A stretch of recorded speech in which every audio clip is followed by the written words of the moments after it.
Your Excellencies, distinguished speakers, Mrs. Ko, fellows and students of Tembusu and other colleges, ladies and gentlemen. Tonight's event launches the Tembusu Forum into its 6th year. For those of you new to our college, the forum was founded in 2011 by our rector, Professor Tommy Ko, to fulfill his stated ambition to, quote, bring the world to Tembusu and Tembusu to the world. The forums are an integral part of education at the college, which is why we reserve as many seats as we do for students and don't advertise widely outside of our community. But we also don't turn away guests, given that our speakers are distinguished and the topics important. In tonight's case, an unprecedented 8 members of the press asked if they could attend our event, and a special welcome to those of you of the press who are here tonight. Professor Ko chooses each forum topic as well as the speakers, though often in consultation with fellows and students, and he's never shied away from controversial issues. In the last 5 years, we've considered whether Palestine should be admitted to the UN, whether America would accommodate the rise of China, whether film should be censored in Singapore, and the plight of Southeast Asia's Rohingya refugees, among many other issues. Tonight, we take on a topic as current and pressing as any we've dealt with. And I thank the speakers in advance for bringing their opinions and expertise to this audience of future leaders. With that, let me invite to the podium the founder and convener of the Tembusu Forum, our esteemed rector, Professor Tommy Ko.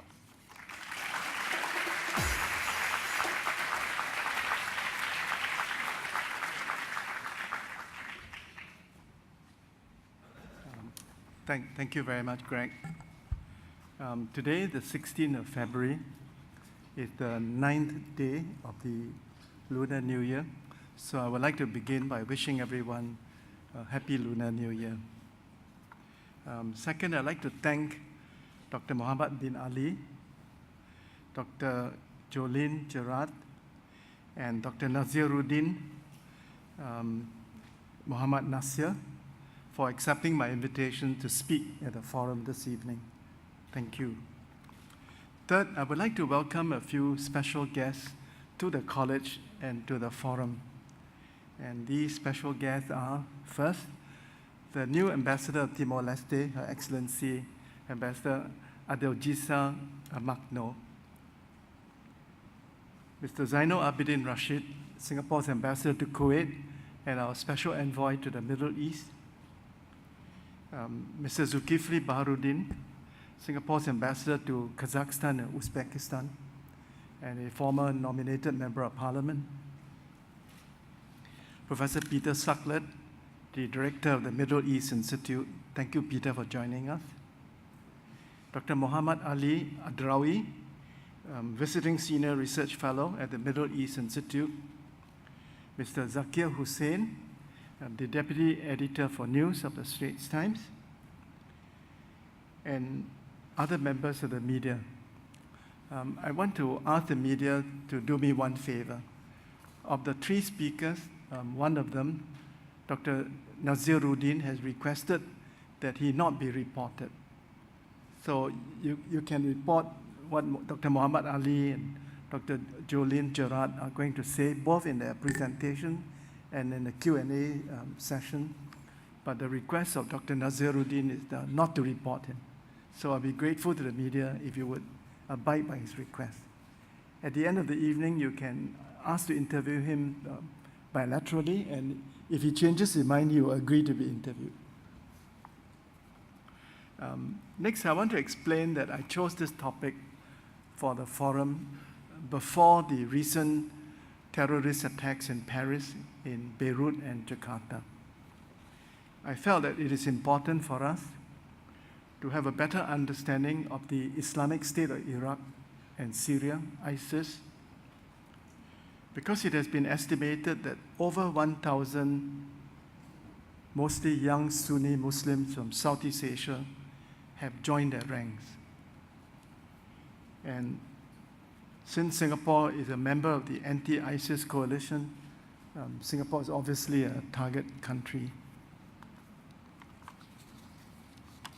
The purpose of this forum is to have a better understanding of ISIS as a religious, political, military, and terrorist organization.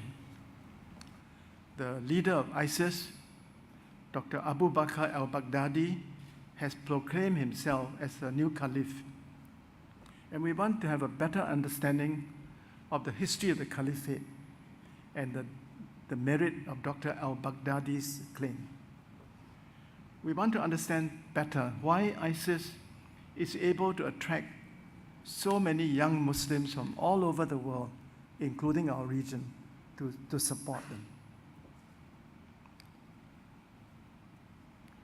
Finally, we want to have a better understanding of ISIS as a military and terrorist organization. Why has it been so successful on the battlefield? Who are its fighters? Who are its financial sponsors? I understand that it currently controls territory in Iraq and Syria with a population of 10 million. So this is a very considerable number of people living under the rule of ISIS. It is also seeking to establish satellite caliphates, including in our region, southern Philippines and Indonesia. I want also to have a better and deeper understanding of the schism between the Sunnis and the Shias. ISIS is supported by the Sunnis, but not the Shias. The civil war in Syria is not only a war between President Bashar al-Assad and his opposition, it has also become a proxy war between the Shias, supported by Iran, and the Sunnis, supported by Saudi Arabia. President al-Assad belongs to the Alawite tribe, which is a member of the Shia family. To make matters even more complicated in Syria, the war has also become a proxy war between Russia on the one hand, who supports President al-Assad, and the West on the other hand, which support not all of the opposition, but the non-ISIS, non-Al-Qaeda, non-Al-Nusra opposition. I now have the pleasure of introducing our first speaker, Dr. Mohamed Bin Ali. He is an assistant professor with the Rajaratnam School of International Studies. He works with a program of studies on interreligious relations in plural societies. Dr. Mohamed Ali, you have the floor for the next 15 minutes.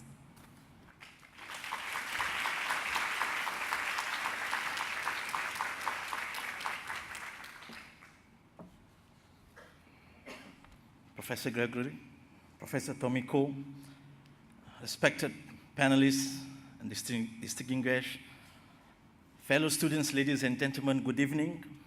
Before I begin, I would like to thank the Tembusu College for inviting me and my colleagues this evening at Tembusu College to share and discuss on one of the most important security issues that is affecting us today.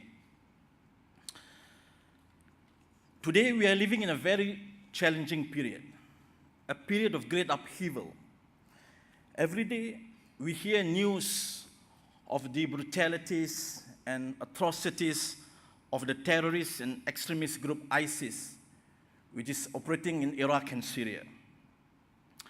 And although the threat of terrorism is not something new today, the threat posed by ISIS, particularly its ideological narrative, pose a great challenge to the entire global community, including Singapore. So my presentation today will focus on two areas. First, brief introduction on ISIS, its appeal and ideology. I will share what makes ISIS narrative so appealing to the Muslim youth, and also sharing with you some of the key Islamic concepts found in ISIS ideology. Second, the threat of ISIS in Singapore and how the community here have been dealing and respond to the threat. ISIS did not emerge out of the blue.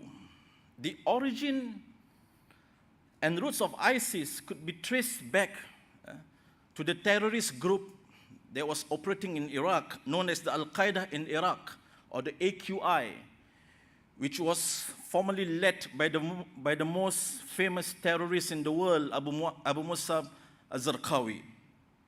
And I will not elaborate more on the history of ISIS and also its relation with Al-Qaeda, because I believe my colleague Jolene will touch more on this aspect. And today, the group operates in Iraq and Syria, but it has followers from many countries across the globe. And thousands of Muslims, they have traveled to Iraq and Syria to join ISIS since the Syrian conflict erupted in 2011, and even before ISIS proclaimed the Islamic Caliphate or Islamic State in June of 2014. And they have claimed to have established,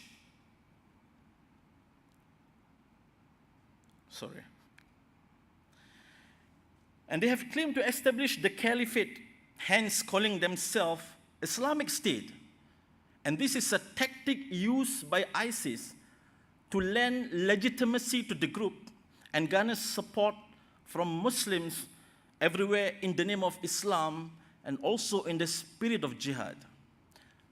But it's important to note that the Islamic State is neither Islamic nor a state.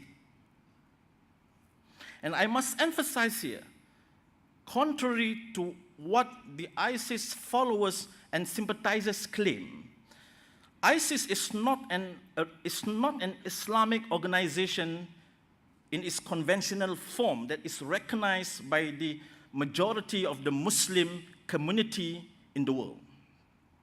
But rather, it is a political movement with very clear aims of getting rid of the regime, the Assad regime, and also conquering territories using the violent means and tactics.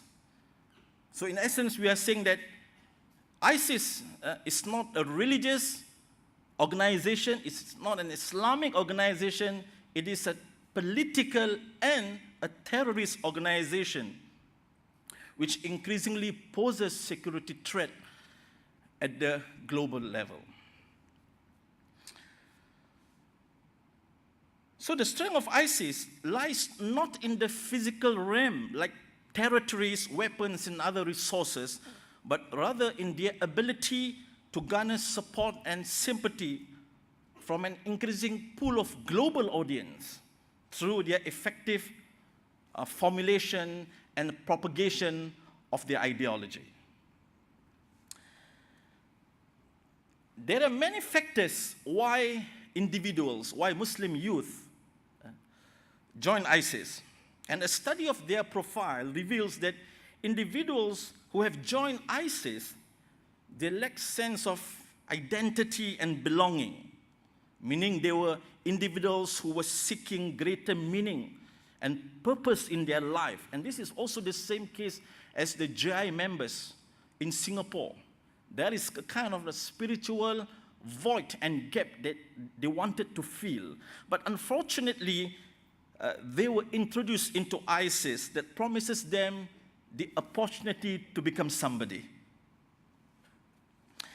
And many are also drawn to ISIS through a strong belief that it is a prelude to the fulfillment of a prophecy of the end of time prophecies, and thus providing this Muslim youth with the opportunity to, one, to fight as a jihad obligation, and second, to die as a martyr, right? So they are also drawn into the belief that it is an obligation for them to fight in the name of Islam and jihad and to help the fellow Muslims under attack in the name of jihad, and also to live under the Islamic governance or the Sharia system. So essentially, these Muslim youth, they are lured into the attractiveness of ISIS ideology and orientation. So ISIS ideology,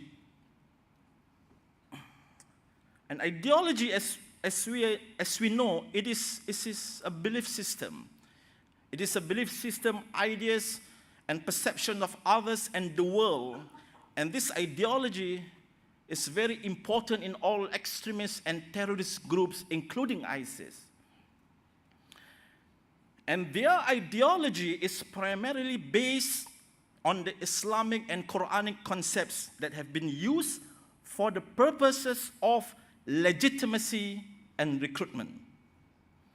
Thus, it is very important that we understand their ideology, their means of dissemination, and respond to them.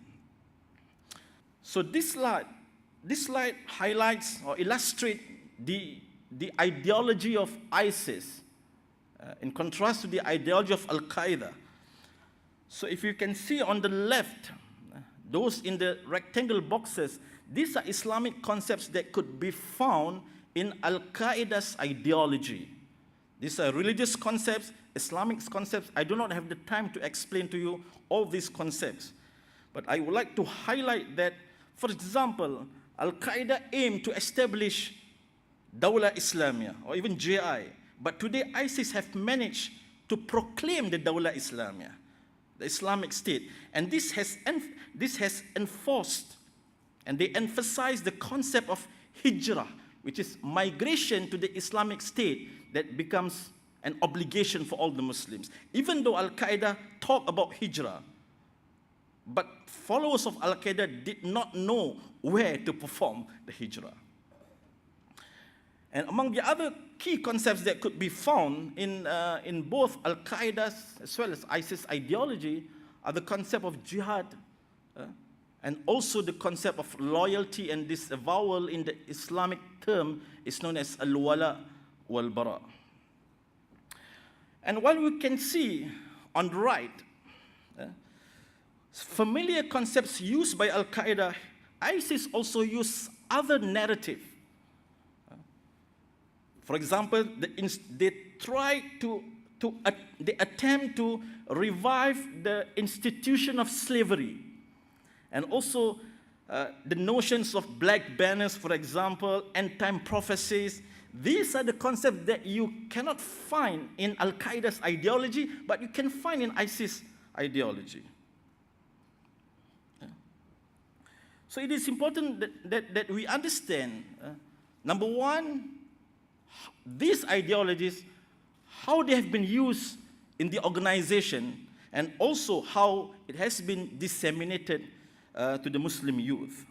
I would like to share with you that ISIS has managed to propagate their ideology through their online magazine known as Dabiq.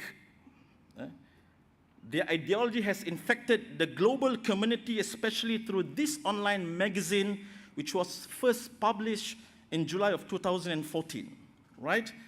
And Dabiq is used by ISIS to show to the world that their struggle is strongly rooted and deeply rooted in Islamic tradition.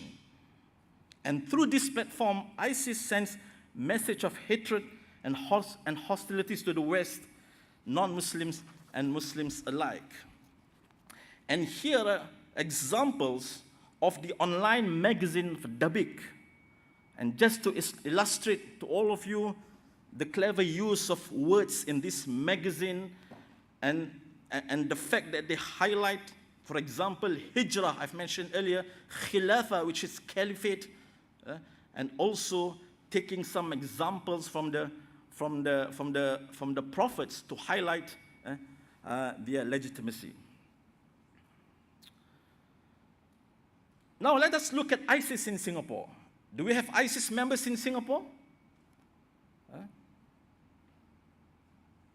I believe that we have in Singapore, for example, But before I talk about ISIS in Singapore, that in Singapore, the threat from violent Islamist group is not something new. We know more than a decade ago, we have dealt with groups like Jemaah Islamiyah, MILF, and other groups that have been operating in Singapore in the name of Islam. And since 2007, the threat has evolved into what we term it in Singapore as the threat of self-radicalization.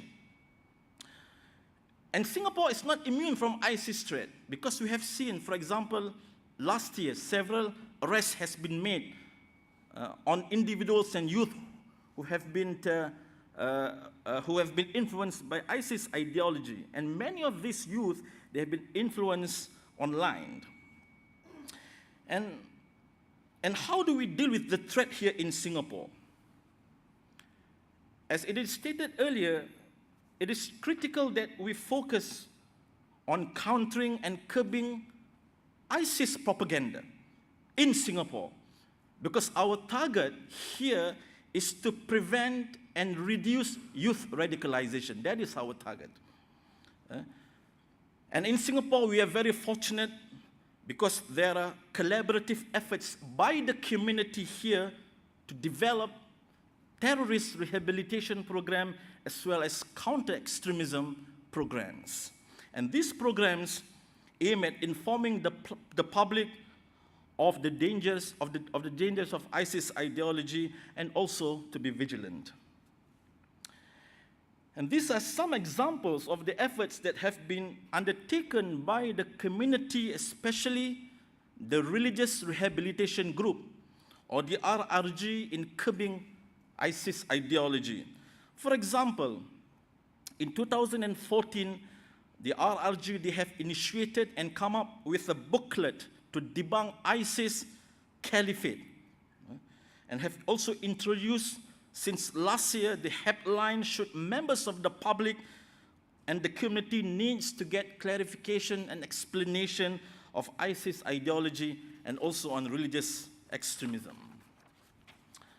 Ladies and gentlemen, due to the pervasiveness of ISIS ideology, the threat is believed to be an enduring one. And the increasing threat in the region, as experienced by both our neighbors, Malaysia and Indonesia, is a great concern for us here. An important battleground to counter ISIS is not a physical battle, but rather in the cyberspace where ISIS extremist narratives are very rampant.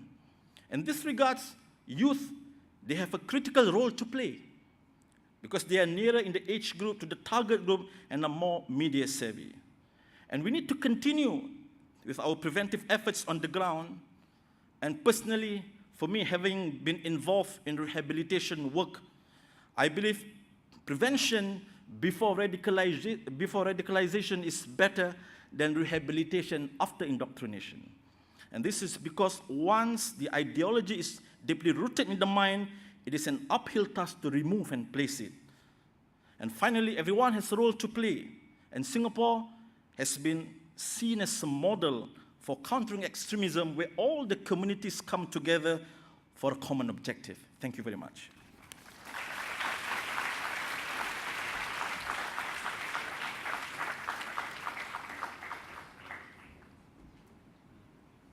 Thank you very much, Dr. Mohamed Ali. Our second speaker is Dr. Jolene Jerard. She's also from the Rajaratnam School of International Studies. She's a research fellow in the International Center for Political Violence and Terrorism. Jolene, please.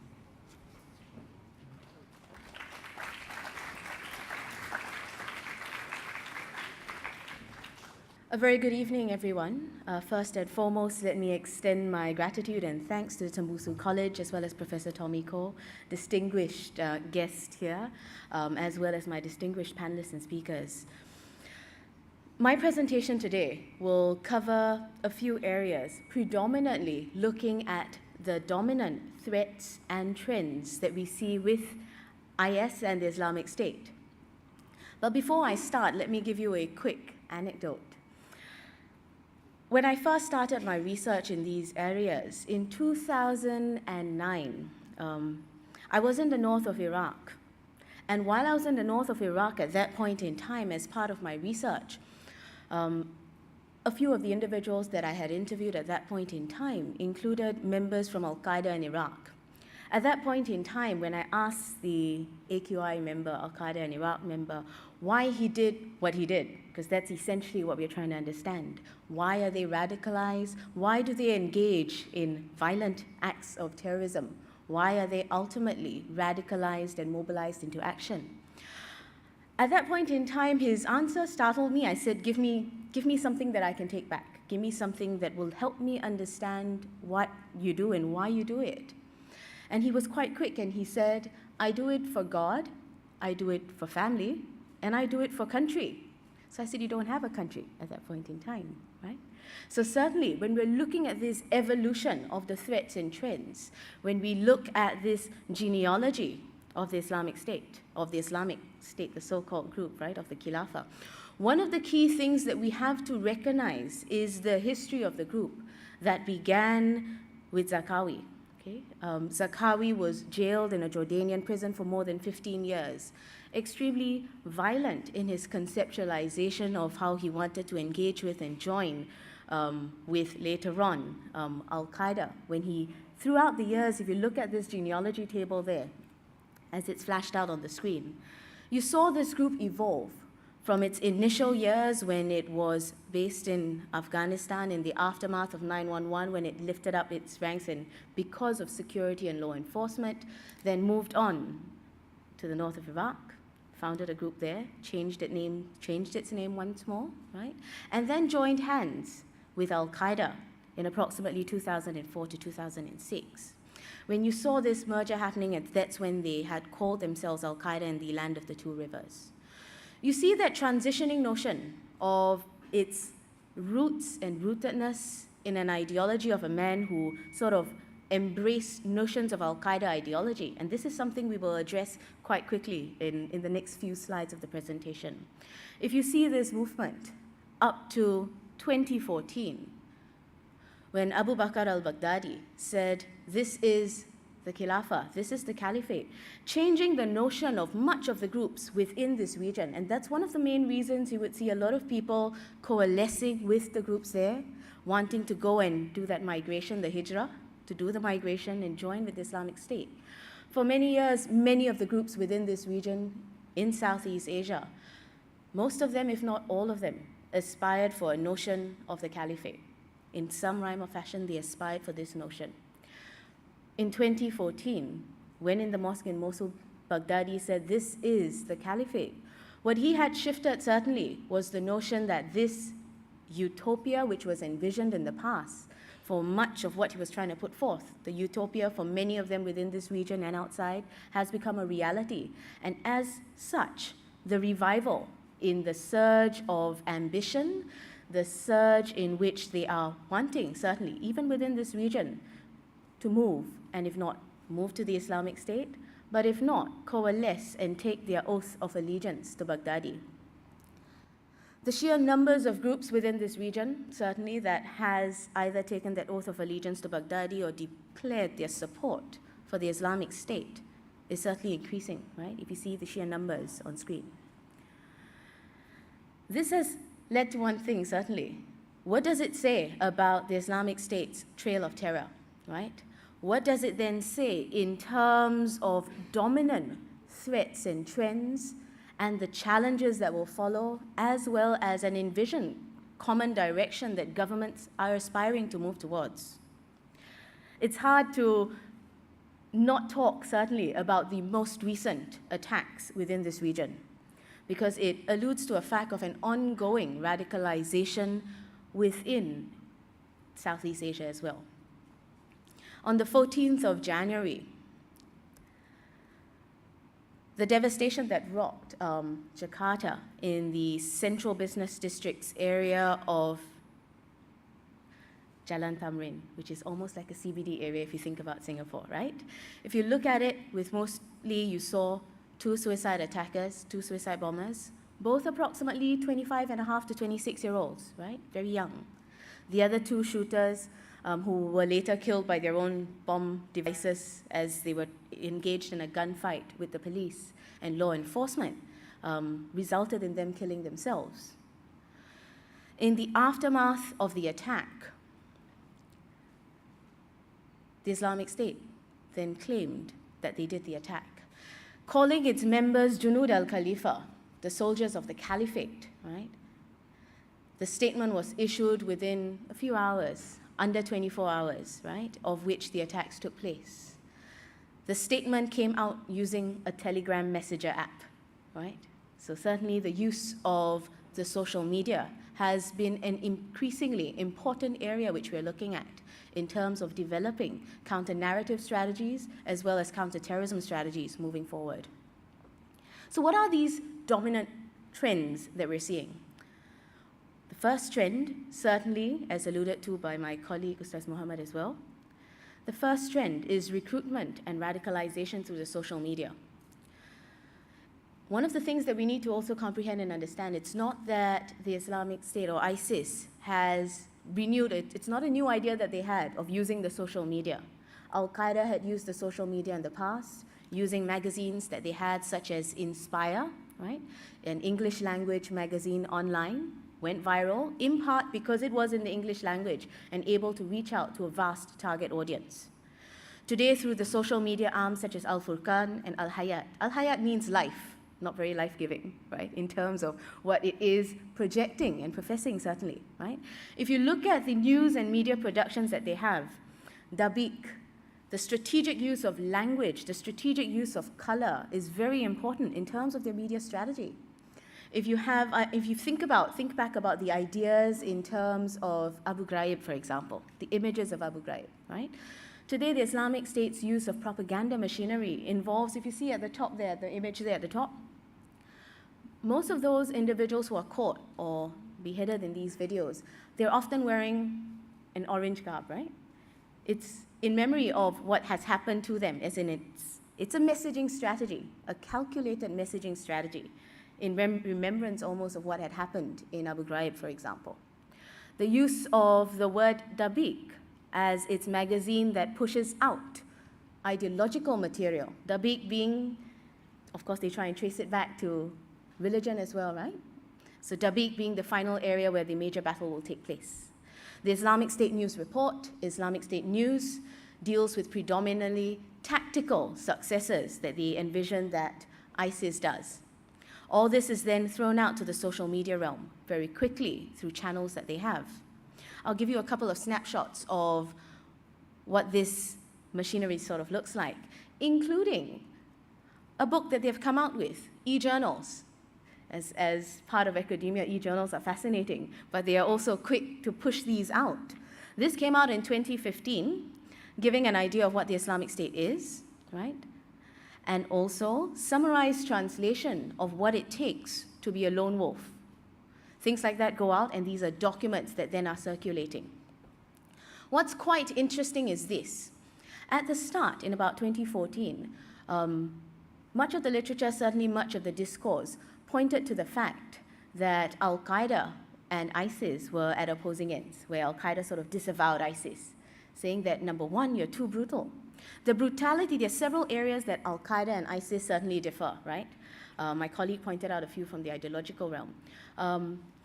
But my reading of it's slightly different, right? If you're looking at it, there are potentially several visible differences that you see between Al-Qaeda and the Islamic State. First and foremost, it's its notion and levels of brutality. Remember, it's not that Al-Qaeda is not brutal. It has been brutal, continues to probably be brutal, along with Jabhat al-Nusra, right, in Iraq and Syria. But what's different in this case, certainly, is that the level of brutality has hit us visually in our faces quite simply because of their calculated use of the social media platforms. The second part, certainly, is their notion of territory.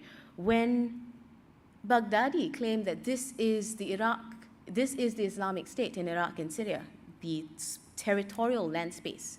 It shifted the notion of utopia, where they didn't have land before, now there is land. The idea then, which Al-Qaeda had in the past, certainly is to form pockets of influence and then secure the territory that would be required. In contrast, what you then see with the Islamic State is them having a state first, having land and territory, and then expanding their influence through what they call the wilayats, or the governorates. So they expand this wilayat, and certainly several areas have been declared as wilayats of ISIS, including certainly the aspiration to create a wilayat or a governorate in Southeast Asia. This moves a stretch and expanse of territory beyond what would be typically within Iraq and Syria. The other aspects include things like funding, right? Where you see ISIS capitalizing on selling of oil, for example, the oil routes, and the sheer size and sizability in terms of how much assets it has managed to accrue.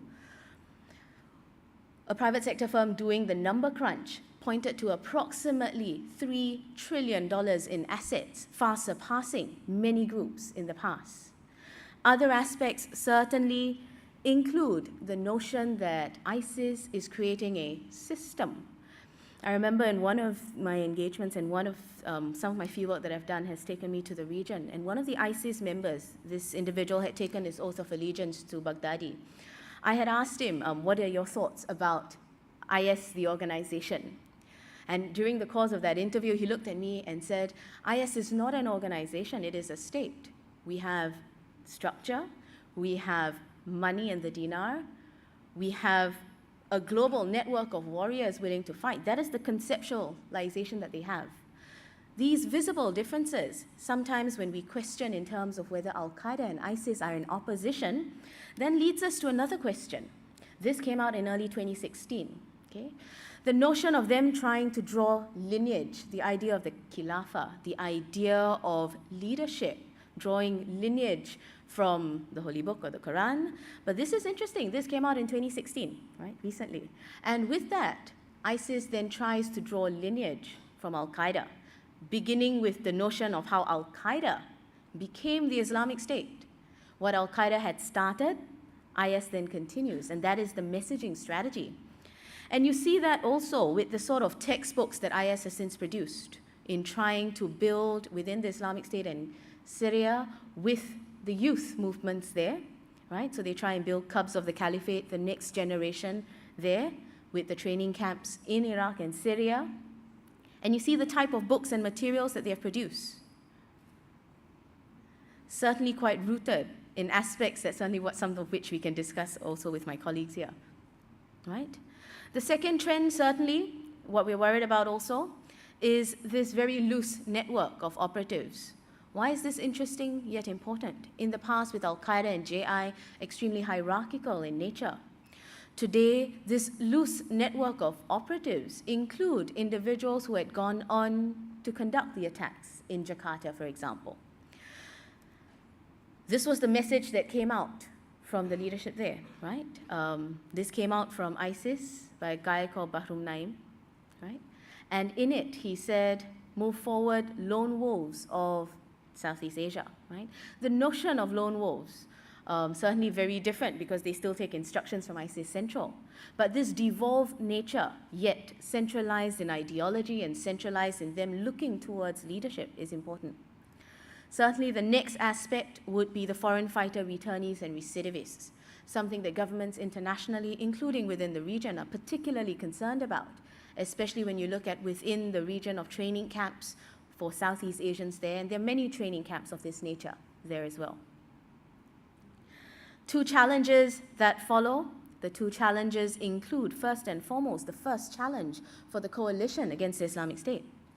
Certainly in terms of the stated intentions, including providing political support, providing military support to help stabilize Iraq and Syria, to attempt to stop the flows of funding, disrupt the financing, stop the flow of foreign fighters, address stark humanitarian crises, as well as delegitimize ISIS's ideology. Certainly that comes with a challenge. If you think about it, in 2001, in the aftermath of 9/11, if anybody had once said, I remember in a discussions with a couple of my colleagues, if anybody said then that 15 years later you will see a group more vicious, with territory and with a devolved structure and bringing together and having a phenomenal appeal, bringing together youth, and people across all cross-sections to society. Certainly, this leads us to the second challenge, the ongoing radicalization, communication strategies that are existent, a prevalent and pervasive ideology, training, inspiration, networks which continue, and certainly ongoing radicalization. The search then for one common direction is equally important as we are trying to mitigate the threat. Certainly in trying to develop a full spectrum response in terms of acknowledging in part the kinetic measures, but a long-term strategic measure certainly is to build an environment that is hostile to terrorists. In that, bringing together communities, bringing together communication strategies, or even de-radicalization programs that my colleague had mentioned, are an important gridwork in terms of trying to build this full spectrum response. And with that, I certainly thank you for your very kind attention, and we'll be happy to engage you with questions later on. Thank you.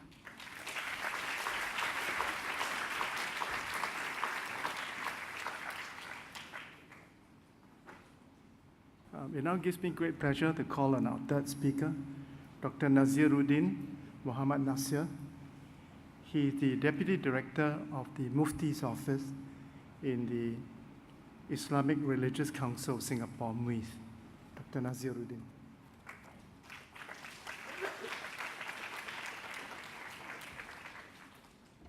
Good evening, Professor Tomiko and friends at Tembusu College. Thank you very much for kindly inviting me to speak this evening. I think it's a very challenging task to speak of 1,400 years of complex history in 15 minutes, but I shall try, and I'm mindful of the iPad time over there. There is a lot more that we need to understand about ISIS and its political motives, so I shall also not pretend to actually know all there is to know about the movement, about the subject. But I also think that it is important for us to deal with the topic with some sense of circumspect, especially not to oversimplify and overgeneralize, especially as we are usually accustomed to, particularly in our digital age, where patience is becoming a rare commodity. I say this because here we are dealing with very complex concepts. Last I remember when I left graduate school almost a year ago, the theology faculty, this was in the UK in Oxford, they have not resolved the definition of religion. So that tells us how complex these issues are. And today I'm trying to unpack concepts such as the caliphate and the Sharia, so you can imagine the task at hand. I will focus this evening on the religious aspects of ISIS's claims to the caliphate. And as I've noted earlier, this is by no means adequate to understand the phenomena because religion rarely operates in a vacuum. Instead, it is very deeply interconnected with various other facets of human activity and normative behaviors in the realm of politics, economics, law, culture, etc. But to do all that, you need to listen to perhaps a series of lectures or series of seminars. So I shall save you the trouble. If you're after the summary, then here's what I think you might be interested in this evening, and hopefully we can get some reasonably satisfactory responses by the end of the presentation. Is the caliphate part of Islamic doctrines and teachings? We hear a lot about it in the first two presentations. And if so, is the claim of ISIS to the caliphate legitimate? And to what extent do Muslims around the world believe in the caliphate? And is this really a cause for concern, especially for non-Muslims? Now, in order to respond to the first question, we have to deal with something quite basic, such as what constitutes authoritative teachings in any particular religious tradition. And today we're talking about Islamic teachings. In other words, how do specific ideas make it to the compendium of authoritative doctrines, like the pillars of Islam, the tenets of faith? The Christian equivalent is the Catechism of the Catholic Church. And the most authoritative sources are textual in nature in Islam, i.e. the Quran, and the body of the prophetic traditions known collectively as the Sunnah. So one might find a particular idea, a praxis, a liturgy, or a certain belief mentioned in these sources, but you then need an authoritative interpretation, usually that comes from a community of interpreters, jurists and scholars, and only when there is a broad agreement, almost a consensus between them, then such things make it to the list of authoritative teachings. I just want to digress for a second. I'm struggling with the time, but I just want to digress for a second, because I saw the list of textbooks that ISIS actually teach children. And I'm really panicking because you do not do F-Maths or you do not do C-Maths unless you've done the basics of geometry and algebra. Now, ISIS is teaching extremely complex subjects, the ones that we did at university. And it says there that they're teaching them to secondary 1 students and primary school students. How are you supposed to understand the system of governance at such a young age? So that tells us it's not really about a proper and structured approach to education, but it's really about indoctrination. And we worry about the next generation of Muslims that grow from that kind of tradition.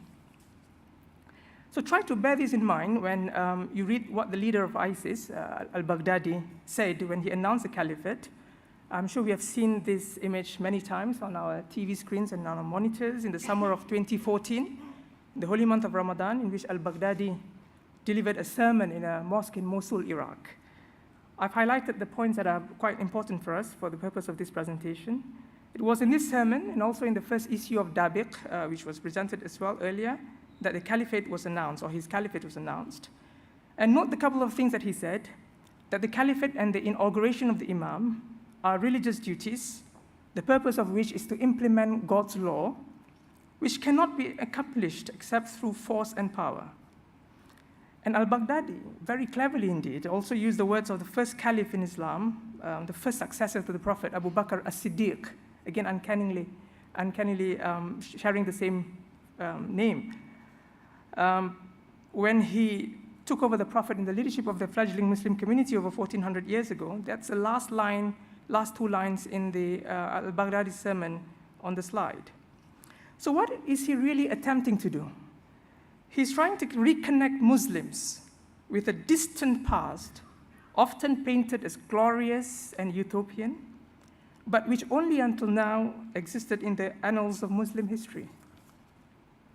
But of course, like my fellow presenters have also mentioned, ISIS does not stop at making grandiose claims, but they actually substantiate those claims with using classical religious arguments, the concept of imamah, political leadership, the concept of the bifurcation of the world into lands of peace, Darul Islam and Darul Harb, lands of war, and calling Muslims to migrate, perform the hijrah from the lands of war to the land of peace. And they use a lot of the apocalyptic literature, millenarian discourse. In fact, the name Dabiq itself is mentioned as well, bears the name of the Syrian city, purportedly foretold in a prophetic saying to be the final battleground between the army of God and the infidels of the Romans. So as a quick summary at this juncture, there are three important things upon which the claim to the caliphate is made by ISIS. First is the reference to Islamic history, that the caliphate is a historical fact. Second is a reference to Muslim political thought.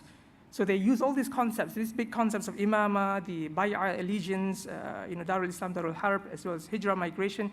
And third is the need to implement the Sharia, which requires an Islamic state. Now, ISIS and others like them make these concepts appear absolute, uncontested, and with unambiguous and authoritative interpretations. So, like I mentioned earlier, the caliphate, according to ISIS, is a clear religious obligation with a very stable history. But students of Muslim history or Islamic history will know that this was one of the earliest ideas that ran into some serious problems and difficulties after the Prophet Muhammad died in 632 AD. So this timeline briefly shows you the overlaps between several caliphates. You had, at some points in Muslim history, several caliphs or imams at the same time, and they don't belong to the same tradition. And also the election of caliphs was not always clear. In fact, immediately after the Prophet's death, the choice of caliphs led to the greatest and most enduring schism within Islam, the emergence of the Sunnis and the Shiites. And of course, we know that the Shiites then went on a different trajectory altogether. They used the concept of the imams. And after the disappearance of the last imam, then they talked about the wilayat al-faqih, or the guardianship of jurists. So they're totally different set of problems from the Sunni conception of the caliphate. And in very early Islamic history, we know that the 3 caliphs after the first, they were assassinated as well. So it is a lot easier to romanticize this past, to paint it as, utopian and brilliant, but the truth is far more unpleasant. And this history does not only show that the caliphate is heavily contested, as almost everything else after the prophetic era is, but also that much of what underpins it is political in nature. If you look at the authoritative sources, and here I mean the Quran and some of the Sunnah, and I don't have time to actually talk about the Hadith tradition, but if you look at the Quran, it has a very little discussion on the idea of the caliphate. And in fact, more importantly, it speaks of something quite different, that every human being is God's deputy on earth. So it speaks of it in terms of theology and spirituality, but not in terms of politics. Yes, there are references to the implementation of God's law. You can see here 2 verses as examples. But these are very terse and brief statements, and they have been intensely debated in Islamic tradition as to what they actually mean. And it was during the era of the caliphates themselves, a body of literature on the subject emerged. Some theologians and jurists began to talk about the caliphate as an idea, as a concept. They gave them a certain scholarly structure. But whether it was the great jurists like Al-Mawardi, Al-Ghazali, and Ibn Taymiyyah, many others who wrote on the subject, they all lived in the period in which either a caliph ruled or the world was heavily polarized into 2 camps, the camp of Islam and the camp of infidels or Darul Harb. And that was the context in which these intellectual ideas evolved. Now, in the context of modern Muslim political thought, the late 19th and early 20th century was a major turning point with the incipient modernization of societies as well as political systems in the Middle East, especially when the Ottoman Empire was dissolved in the early 20th century. We know that all was not well in that period. But interestingly, even those who pointed the finger at secularism and westernization, for them the caliphate was really at the heart of the issue. The question that concerned them was how to Islamize the political system. So it's a separate political question than just returning to the caliphate. Now, there were, of course, in the Muslim Islamic tradition, there were a lot of very critical voices, those who heavily critiqued classical doctrines and teachings. They challenged head-on the idea that Islam is a political system in its own right. So to them, the various articulations of the caliphate and Islamic political model were politically expedient. A very important figure in this context, of course, he's a controversial figure, Ali Abdul Razik, who argued that the Prophet did not establish any state, and his authority was purely spiritual. But he has a whole series of followers who believe in this idea. And in more recent time, you know that Muslim scholars based in the West praised Western democracy in favorable terms, some considering Western democracy as Sharia compliant. Those who have done Islamic finance will have heard this term, Sharia compliant. Now, some scholars have talked about the West, some countries in the West as Sharia compliant. Imam Faisal Abdul Rauf calls the US an Islamic country. But this is interesting because there is a famous quote by the Al-Azhar Sheikh and reformist Muhammad Abdu, who traveled to the West. This was in the late 19th century and early 20th century. He said, "I went to the West and I saw Islam, but no Muslims. I got back to the East and I saw Muslims, but no Islam." So when he looked at Islam, he looked at the system, he looked at the values, the culture, the cleanliness, the cleanliness from corruption. He didn't look at it as the forms, but he looked at the substance. So the point that I'm trying to make here is that there is a whole spectrum of views on how Muslims should organize themselves politically. So to say that the caliphate is de facto the Islamic system of political rule is simply a fallacy, let alone to speak of it as if it is an enshrined pillar of Islamic faith. But let's assume, for the sake of argument, that the caliphate is legitimate, that there is this idea of the caliphate as a doctrine in Islam that has to be accepted by all Muslims. Is ISIS's claim legitimate? Would it get the support of Muslims everywhere? There have been several objections raised by many Muslim scholars around the world. Some of you might have seen this letter, in actual fact, almost a short treatise written by a community of scholars to al-Baghdadi. I don't know what went through their mind. They're trying to convince al-Baghdadi to change his mind. I don't think that's ever possible. But he wrote to him nonetheless. 180 people signed on to this letter. Basically, their contention is that al-Baghdadi's project did not fulfill the requirements of the classical rule on the caliphate, which is appointment through bay'ah, allegiance, oath of allegiance, by all Muslims. So basically, they have to actually, go to Dr. Muhammad, go to myself, and all Muslims and say, do you agree that Abu Bakr al-Baghdadi shall be appointed as the caliph? That's what they had to do, according to these scholars. But worse, of course, the contention with ISIS, as Dr. Jolene has mentioned as well, is that it's sustained by a brutal and violent regime. There's no respect whatsoever to any notion of human rights, let alone minority rights. We know what they did to the Christians. And this is, their ideology is driven by the doctrine of takfir. Anyone who does not adhere to its version of Islam is considered an infidel, a kafir, and hence can be rightfully killed. So you have a lot of targets. And this almost certainly will include people like myself, Dr. Muhammad, and many of you who share my views this evening. But there is also one other important aspect of Muslim societies which gives us a reliable indication whether projects such as ISIS will be supported by Muslims worldwide. This is a very big point, and I can't really substantiate this point, but I need to say that the diversity and the contextualized natures of Muslim communities worldwide makes the idea of Islam in the singular, that there is only one Islam, sociologically problematic. So I find it difficult to accept this idea that there is only one Islam from a sociological perspective. Because as a general rule, societies evolve and develop, and in the process, they blend in with the cultures and norms in which they live. And I don't think Muslim societies are any exception to this rule. And several studies by Pew Research and Gallup have shown that Muslims respond very distinctly on the question of the Sharia and democracy. Again, the responses depend on where Muslims live, but by and large, many do not see Western democracy and Islam as inherently incompatible. They may quibble over the details of it, but by and large, there is broad agreement. My time is up, but I'll just conclude very quickly. In Singapore, we recognize that we live as a minority in a secular state, but with a unique form of secularism. Mr. Zainul Abidin, many years ago, spoke in Parliament of a secularism with a soul. Some have spoken about accommodative secularism in Singapore, not the kind of laicity that rejects all forms of religious expressions in the public sphere. And we also have our own set of laws, and by we, I mean Muslims in Singapore, under the Administration of Muslim Law Act, to govern some religious matters. So we have a very unique context. And we have spoken a lot about this, that we can live completely as Muslims without compromising our Islamic identity, without recourse to classical Muslim positions on socio-political matters.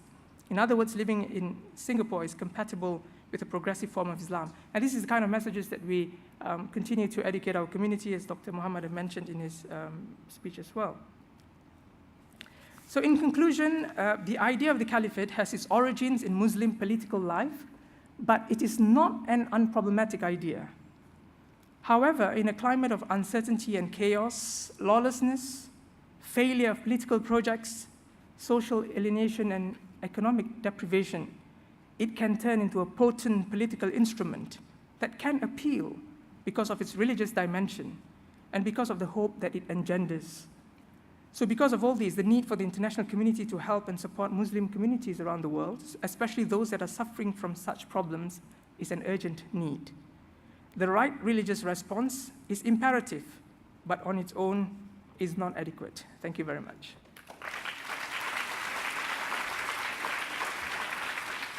At this point in the program, the panel will take questions from the audience, and there are microphones on either side.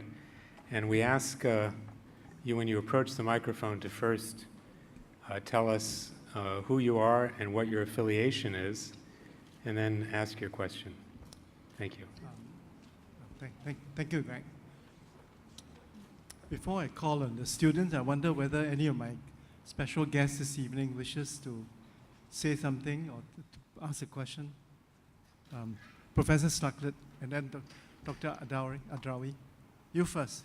Can we have a microphone for Professor Peter Snugglet?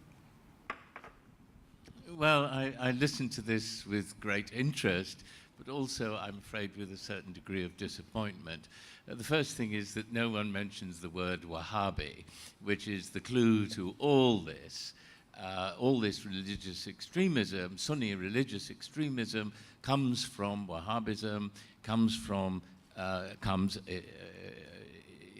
originally from the Arabian Peninsula and the Wahhabi movement, which started in the 18th century and spread its, let's say, rather pernicious version of Islam through the Arabian Peninsula and outside it. And as Saudi Arabia has become immensely wealthy in the course of the 20th century, and because of the oil, you have the Saudi, as it were, da'wah, or the Wahhabi da'wah, being spread all over the world, including this part of the world, by Saudi money. And there are many, many problems about Wahhabism. One is that, of course, in contradistinction to what I think Dr. Nazirudin said, that it posits itself as the only form of Islam possible, which, this is really nonsense in the historical context. And also, it has turned over the last couple of decades into virulent anti-Shiism, which was always there, but never so obviously now. There are all sorts of other things. I mean, basically, if I may say so, whether the caliphate is somehow legitimate or real or something like that is really neither here nor there. The people who go for it, let's say, are not going to be put off by some scholarly argument to the effect that, well, it wasn't really like that, or something like that. And indeed, the whole thing, you can go on from there to say this is not really Islamic. Well, to hell with it. It doesn't matter. People think it is. And I mean, you can go on telling them that it isn't to a certain extent, but I don't mean this disrespectfully. You're wasting your time because they see what they want.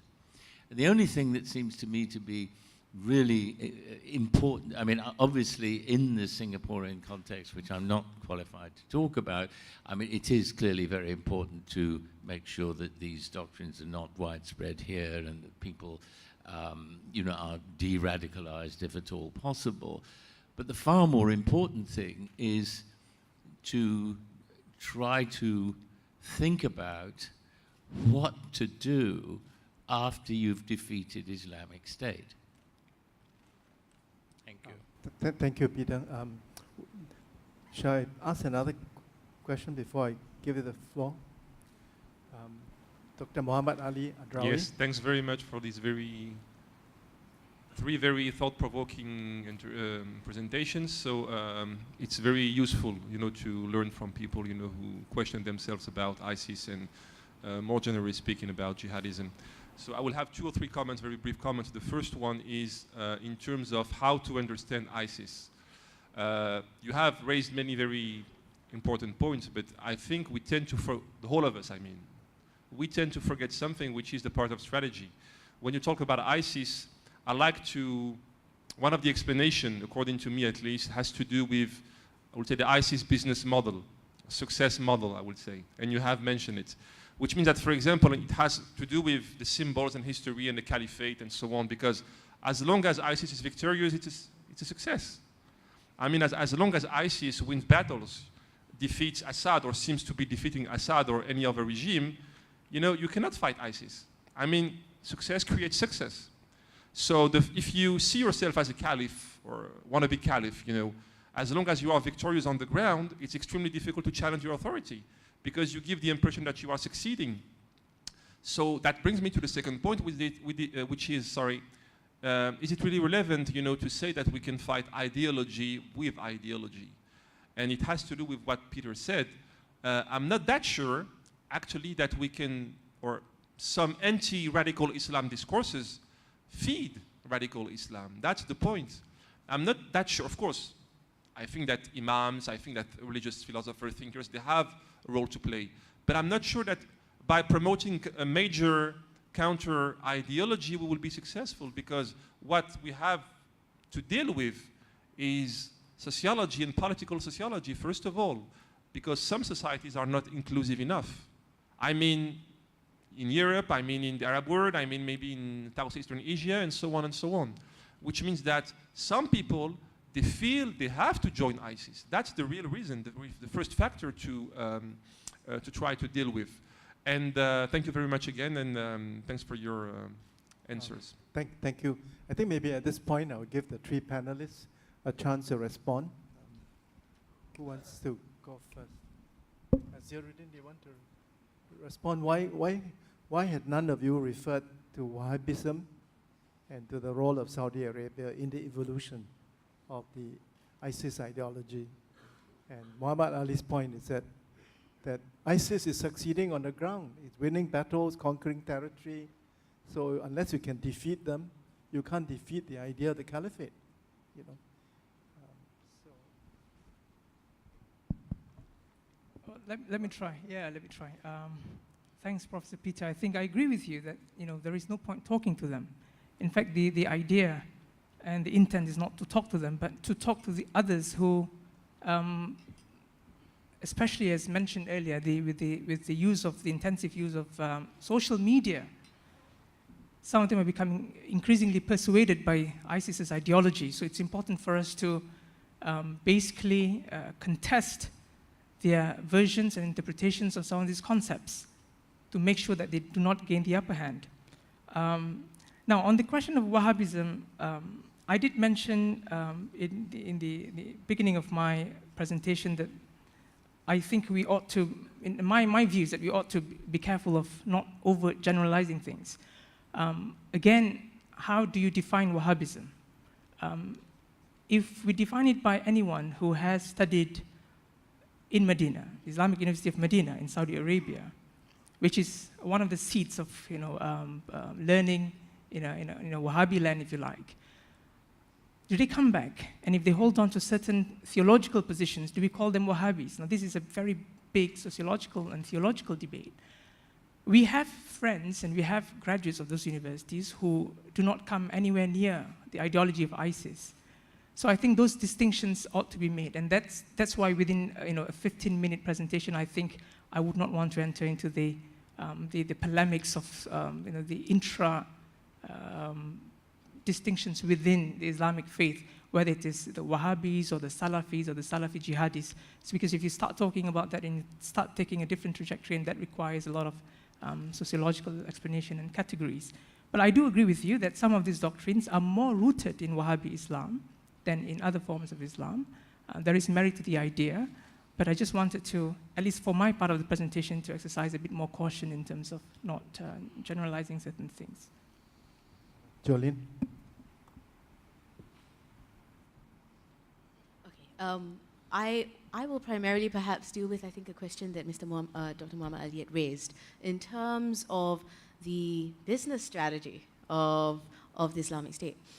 I think one of the key documents that had surfaced certainly was by an ideologue called Abu Musab al-Suri in terms of the management of savagery. A long document, but it was entrenched at the start with the Abu Musab al-Suri. Yes. No, what I'm referring to in this case would be that document, The Management of Savagery, which in part, I think, was that he brought two important concepts in terms of what Abu Musab al-Suri had done in my understanding at least. First and foremost, the notion of how to manage brutality and the mismanagement of brutality and what it can do to sort of separate and divide a movement, right? So in his opinion, certainly, if a group is too violent and too brutal, it would then alienate a vast cross-section of those that they would want to garner as their own. But a second concept, which I think was interesting as well, what Abu Musab al-Suri had said, was a notion of nizam la tanzim, right? System, not organization. At the end of the day, if you look at the hierarchical nature of Al-Qaeda as well as JI, the idea that they were trying to form an organization, hierarchical in nature. But today you see that shift, reaching that utopian reality, that utopia which they had envisioned of an organization aspiring for territory towards something that they want to create as a system. One of the individuals, and several of videos have come out, certainly in terms of the work that has been propagated by ISIS, right? One part certainly is in terms of the semantic discussions that have surrounded whether they want to call, and you see it in the literature predominantly, whether they want to call themselves the Islamic State of Iraq and Syria, Islamic State of Iraq and the Sham, Islamic State of Iraq and ISIL and the Levant, or as they would call it, the Islamic State, just flat out IS, right? So you see that in the discourse amongst the radical individuals who, in their opinion, then choose to recognize it as a state, certainly in terms it plays into their discourse and narrative, right? But I think the conceptual shift, or in terms of how they have seen it as developing into a system, also comes out in some of the propaganda material that has surfaced. And that's important because it gives you some insight into how the so-called state then sees itself, right? One of these key videos that came out was by a British guy. He was there. He was caught. His name was John Catley. At the initial outset, he appeared in orange garb, being caught by ISIS. But later on, his rhetoric changed. Certainly, it might be a situation where he was trying to save his own life, prevent himself from getting beheaded, right? But at the same time, what he tried to articulate then on was an alternative notion of how ISIS was trying to build this system. And that factored quite strong in that rhetoric, and you see it factor quite strong in terms of individuals who might not catch on to the complex theological debates, but who at the same time are attracted to a notion of concepts of heroism, concepts of wanting. I was once told that heroes are remembered, legends never die, right? So at the end of the day, it is that aspiration of a notion that you're fighting for a higher cause, and at the same time, for different individuals, they come to the table with different notions other than ideology. Some come to the table because they believe that ISIS may be paying them to conduct their activities there. So it's a vast discussion, and certainly I'll just hand it over to my colleague, Ustaz Mohamed. Mohamed Ali. Yeah. I tend to agree with the view of my colleague with regards to the notion of Wahhabism. That is not to over generalize. I mean, many have claimed that ISIS ideology is the Wahhabi ideology. I think we should not look at that kind of claim because ISIS members, they are not Wahhabis. I mean, you don't have to be a Wahhabi to become an ISIS member, right? And also the notion of other forms of categorization like Salafis, even the different orientation within modern Salafism, the fact that today, even in Singapore, some are questioning on the issue of is it okay to be a moderate Salafi and stuff. But what is important when we look at ISIS ideology is we look at characteristic of their ideology, right? For example, we found the characteristic of literalism, right? For example, rigidity. The fact that they possess a sense of literal understanding of Quranic and religious sources, right? I mean, this could exist in Wahhabism, could exist in Salafism, and could even exist in Shi'ism, right? So I believe it is not accurate and it's not a wise move to equate ISIS ideology and Wahhabism.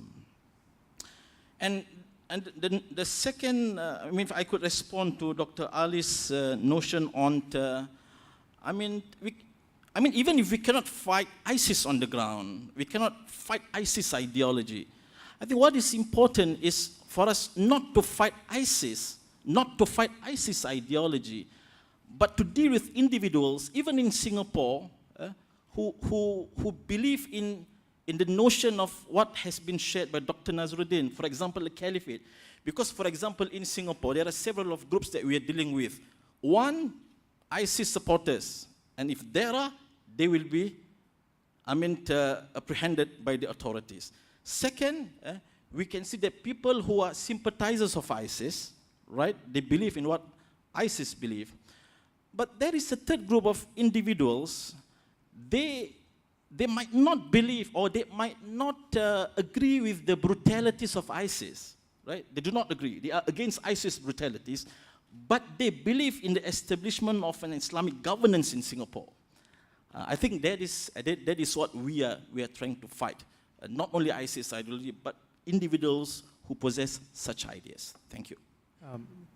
Do Zaino and Zul want to say anything? Zul? I would rather leave it to the students, but I was very concerned listening so far that this debate is becoming too academic. And I thought I intervened by asking two questions, which I'm puzzled about. First question, I've traveled to Middle East quite a bit. I understand why a very angry, young Arab student a person will be motivated, some of them to join ISIS or whatever. But what puzzles many of us in Singapore is, we live a place like this, peaceful. What motivates a young Malay boy to want to do this? We've got better things to do in our lives. So why are Malay boys more, we're not at all attracted to all this, but why do Malay boys get attracted to all this? I think we want to know, because we cannot understand our colleagues sitting next to us. We go to the same school, go to the same hawker center, but suddenly we woke up and found that he's got ideas which is completely foreign to us. It puzzles us, it disturbs us, and suddenly we find that suddenly they're not one of us. The second point is that you rightly mentioned that there's no one voice. There are many voices within Muslims in Singapore, and I think it's wrong to just reject, keep them quiet. I think we should say what's our position, which has not been very clear enough. I think even Muiz has not been brave enough, but also to acknowledge there are other voices, whether you agree or disagree, then you start talking about it. But to reject that there are voices out there, it's not telling the truth, because the guys out here can hear that. There are other voices speaking. So I hope that you don't get too academic and deal with the real issues on the ground. Thank you, Zul. I should explain that Zul is a very successful businessman, so he lives in the world of reality, not of ideas. Zaino, do you have a question or comment? Thank you, Prof. Like Zul, instead I want to listen to the students, but just make a small comment. Dr. Nazirudin mentioned about religion, our secularism with the soul. In fact, like you all, when I was your age, I think, I was invited by President Gaddafi in 1973 to attend an international youth conference where, Gaddafi those days, the champion of the Muslims, run down Americans, hero, and he called on the youth of the world, Muslim youth of the world, to support his third international theory, which says that capitalism decadent, communism was on the verge of collapse. Islam is the answer. Islam is the way forward. But interestingly, the whole conference rejected his idea because we believe that in this world of today, we cannot afford to have exclusivity. We wanted inclusivity. So this is what I believe Islam is all about, and I believe most of the Muslims in Singapore believe in that. We want a more inclusive approach, and that's why we reject ISIS, extremism, or very extreme views about Islam. So it's not about Malay, but also there are Chinese, maybe. There are also Indians who get attracted to this ISIS or so-called extremist ideology because of the sense of maybe to them the hypocrisy in the world today about our leaders, Western world leaders, Muslim leaders who are quite, decadent too. So they believe in idealism. But back to the point that we need an inclusive approach towards facing this challenge today. Thank you. Does any of our panelists wish to reply to Zul? I mean, I share Zul's puzzlement. Yeah. Why would a young Muslim, whether in Singapore, Indonesia, or Malaysia, be attracted to this idea of leaving their home country, joining the Hijrah, going to settle in a caliphate? What's the attraction? I totally agree with Mr. Zulkifli's point that we need to address the issue on the ground, what is happening in Singapore, as to why our youth, Muslim youth, not necessarily Malay, based from my experience dealing with these individuals, they are not only attracted to the lure of ISIS ideology. It's not because of ideology only. If you need to look at the background of these individuals. Many of these youth, some of them, they come from a very problematic family background, for example. And they have, many of them, and this is also one of the reasons why today, because of the internet, they have been, they look into such figures like Awalaki, like Abdullah Faisal, and they do not recognize local scholars, and they tend to move towards the teaching of these scholars, right? So and most importantly, I think many of these youth, they also possess a sense of anti-establishment. Whatever that is related to the establishment, the government, because they know that the government, the establishment, they are against ISIS, for example. Of course, it's not logical, but if you study the profile of these individuals in Singapore, you can find this kind of characteristics that exist in their behaviors. Thank you. Jolene, any comments? Perhaps a quick comment. Yeah. Is this audible? I think there are two parts to this. Certainly in terms of what lures an individual, okay, into joining or joining with ISIS, for example. And I suppose I'll comment a little bit more as well into the need for a cohesive and inclusive approach. I think at the initial start, when I heard about the title, of today's discussion that we were going to have today, when I heard it was ISIS and Islam, I thought there's a complexity that surrounds it as a non-Muslim, right, working on these issues. Certainly, as the academic part of my head would always tell me, if we say ISIS and Islam, we play into the very narrative that is divisive, right? Because at the end of the day, if we're trying to create and trying to protect a cohesive social fabric of any state, by isolating it and saying that it is a problem of a particular community, that is challenging. But the academic part of my head would also say that certainly many of these individuals who have then gone on to join IS or Islamic State, ISIS, have been lured by an ideology notions which they don't comprehend, certainly as my colleague had raised earlier. When you see these images coming out of radicalizations and training camps there, the ability for an individual to be mobilized into action is something that has puzzled scholars across. There are more than 30 models of radicalization all over the world, right? If you look at it when law enforcement, academics all put together, more than 30 models of radicalization. But that said, why do they join ISIS? Why do they join violent and extremist movements, in particular ISIS? If you think about it, one part certainly is the fact that if you think about many of these individuals who had joined, there are two generations that we're looking at, two parts to this, right? The first part will be individuals who have, certainly the newer generation, who have been lured by things of the attractive ideology and how it's put forth. They have their own versions of looking like Muslim. They had this notion where they came out with images that look as if they were coming out from computer games. A media strategy which has been very calculated and certainly quite effective in how it has attracted the youth and the youth population.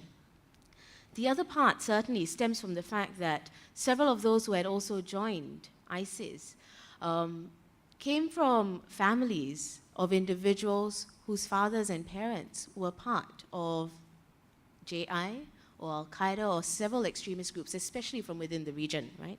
So it's this duality where you're trying to understand one part where there is an ongoing recruitment going on, ongoing networks within the region, but at the same time an understanding and the importance of trying to deal with individuals who are caught and then imprisoned on terrorism charges, for example? What happens to them within prison facilities? Within the ASEAN region and around the world, governments certainly differ on what you need to do with individuals within prison facilities, right? So in Singapore, for example, with the Internal Security Act, if you're caught and incarcerated, there can be an extended sentence if you are seen that you are still a security threat to the state. But in many countries around the world, they are released after they've finished their terms, right? So what does that then entail for a permissive environment that we're looking at? This lure certainly has complexities in terms of what attracts an individual. For some, they go up and say that it has to do with money. They are looking for jobs. They feel disenfranchised within communities and governments across the spectrum. They see it as a solution to change the political realm in order to achieve a means to an end. So different individuals, different reasoning. But at the same time, certainly, trying to have an inclusive approach is a way forward in terms of rethinking a larger counter-narrative strategy, where you're trying to have communities come together to fight against terrorism. Nazirudin, do you want to respond to Zul's comment about Muiz? About Muiz, right, okay. I agree with Mr. Zulkifli that the academics can be a real pain sometimes, too pedantic at times. But I think, like I said, this is quite a complex phenomena, and Jolene is perfectly, on the money there, saying that the people flock to ISIS and join them for many reasons. There are push and pull factors as well. I mean, I think just a couple of days ago, there was an article about some of the Muslim girls who actually, tried to join ISIS is because of the attraction of the militants who look like hunks, like, they really well-built, very attractive. Okay, save the details, but very attractive. And there's something, some aura around these guys that's why they attract this woman. But certainly they will not go there just for that reason. There must have been some push factors at home. But if there is anything positive about ISIS or what ISIS has done, I think there is one, which is that ISIS has thrown open very wide the question of the soul of Islam. I think Muslim communities around the world, because of ISIS, needs to do a bit more soul searching. This is what perhaps Prophet Peter meant by asking the question, what happens after we defeat ISIS? This is where Mr. Zulkifli's point about having more debates. So we need to talk about these issues. But why, and I'm not trying to be defensive here, because I've just got back to Singapore and trying to understand, Muiz and the Muslim community as well, over the last many years. But if you recall that Abu Bakr al-Baghdadi's sermon was in July 2014, and since then, ISIS has moved on really rapidly. And there's been so many developments that we're really just struggling to understand what is going on. What is making it work, right? Business model, whatever models you need to talk about, the theology, the ideology. So I think we need to, the Muslim communities, by this I mean the Muslim communities need to talk a lot more about this, be more open. We need to create the forums and avenues for us to really talk about what kind of Islam we want for the world, for ourselves and for our children. But we have to do that carefully. And part of doing it carefully is to really understand what is going on, and therefore we provide a proper antidote to the problem. Sometimes we think that certain things may actually solve the thing, but it might make it worse because we did not understand, we did not diagnose it properly in the first place. Thank you. Let's hear from the student. There are 2 students here and 3 waiting there. So let's hear these 2 students. Please, go ahead. Right. Good evening, Prof. Koh, all panelists and Tembusu College. My name is Ingmar Salim. I'm a final year history student, Tembusu College alumni. My question to the panel is this. Following the terror attacks in Paris, Jakarta, and Beirut, 2 strands of discourse have emerged on the role of the Muslim community and ISIS. The first strand believes that Muslims need to take ownership, take responsibility of the ISIS problem, while the second strand believes that the actions of ISIS are not representative of the mainstream Islam. Bearing these 2 strands of discourse in mind, what is the panel's opinion on the Muslim community's role with regards to the threat of ISIS? Thank you. Thank you for your question. Yes, please. Good evening, guests. I'm Shafkat. I'm a 4th-year law student studying at Tembusu. I actually have two questions, and the first question is a bit long. Based on Dr. Nazir's presentation, I have the question that he explained that Caliphate itself is an Islamic concept, Islamic political concept, which might be problematic, but at the end of the day is an Islamic concept. So bearing that in mind, he moved to the argument that that yes, it is Islamic concept, but what ISIS is doing is not Islamic because of the lack of appointment by oath of allegiance. Now, my question is exactly on that point. Now, one might make the argument that there was no appointment by oath of allegiance of the caliphate right before the War of Karbala, but which does not negate the legitimacy of the caliphate before Karbala.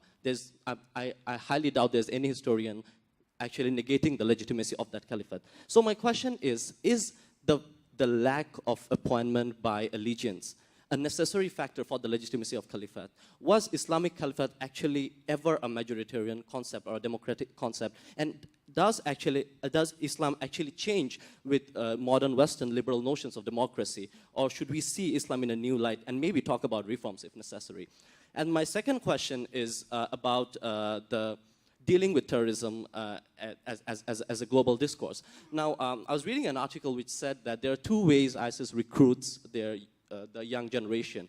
The ones that are staying at Middle East, they focus on their economic poverty and the hatred towards Western imperialism. But the one towards the West is because of their lack of connection with the society, because neither the Islamic conservatives take them as part of the society, or neither the Europeans. So as a result, what happens is they feel isolated. So isn't what we should do is start to design society in a new way with more diverse opinion and dig deep into minorities' problems, which can also be a problem in Singapore in the near future? Sorry for the long question. Thanks.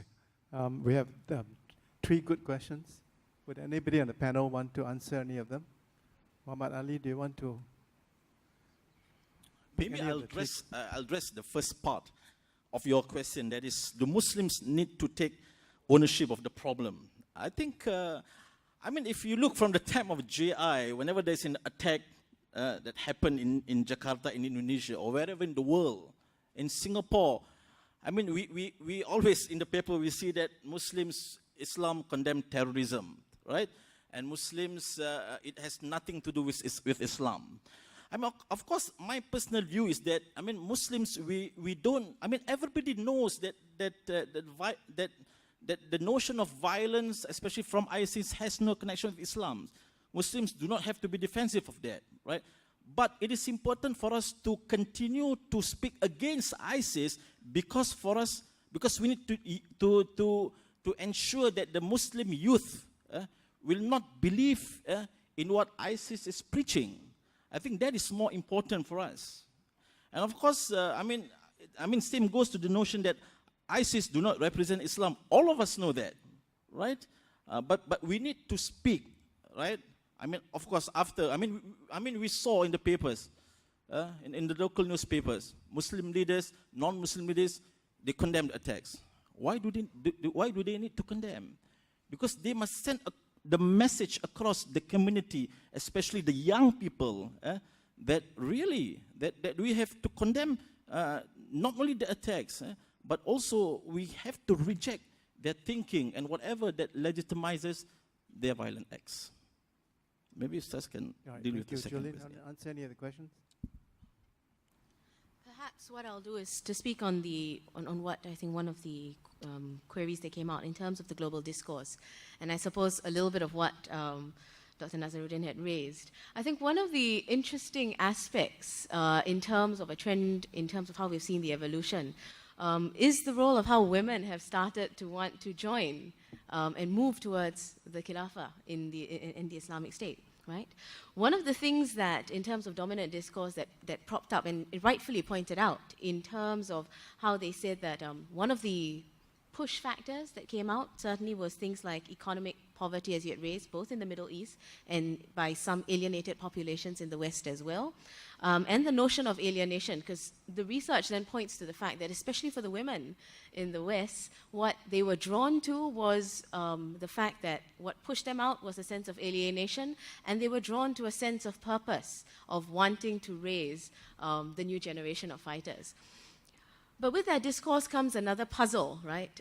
What happens to the individuals coming out of Asia and the women from Asia who had then gone on to join ISIS?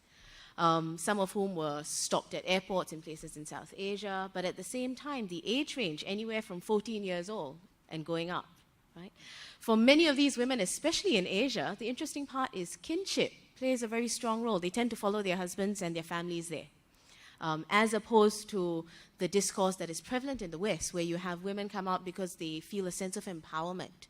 But what's interesting in terms of both these aspects is the fact that when the women go there, I know earlier when they said the men are hunks and that's why they're gravitating, and all the guys in the audience, I don't know, from here, everybody started looking at themselves, right? In a very puzzling way, suddenly you see all the heads go down. But what is interesting, certainly, the notion of marrying a warrior factors very highly in the discourse, including recruitment of women, even from places like Malaysia, where doctors went to join, medical doctors, and the recruitment that they then did of other women, promoting the idea that they would be the individuals that would take care of what they call cubs of the caliphate, the next generation. It puts a different perspective and a puzzle as well in terms of how it has shifted the discourse from the past, where you didn't really see women joining when you were talking about JI, especially within the region. But certainly within the region now, you have seen that come out, and it sort of ties in with what we had raised earlier in terms of economic poverty or alienation, or in this case, the role of kinship being an important factor for this region. Nasir, any comment? There was a question for me on the concept of the caliphate. The caliphate is as Islamic a concept as slavery, as jihad. You have all other notions, right? But there is a lot of discussion on what these concepts mean, and that's the idea of the entire presentation, is to talk about how Muslims over time have looked at these concepts and understood them in reality and in the context in which they lived. So did the caliphate exist in Islam? Yes, it existed in Islam. But when you look at the era of the rightly guided caliphs, which was immediately after the death of the Prophet for about 30 years, that was a totally different context, because of the Muslim community was slowly expanding at that point. That was very near to the prophetic era, and those who became the caliphs or appointed as caliphs were the companions of the Prophet. In fact, all of them were very close companions, and the lineage and all those questions did not come in. The difference with ISIS, for example, and I've mentioned the letter written to ISIS by many scholars, Muslim scholars around the world. It's self-appointment. We do not know who appointed him as the caliph. And what made it particularly different is because they had a territory, they still have a territory, they have an army, and they use all this millenarian discourse about the end of times, use all the hadith and appropriate them to give it the ideological basis, and that's why it's attractive. So I think we need to understand the concept of the caliphate in that particular context.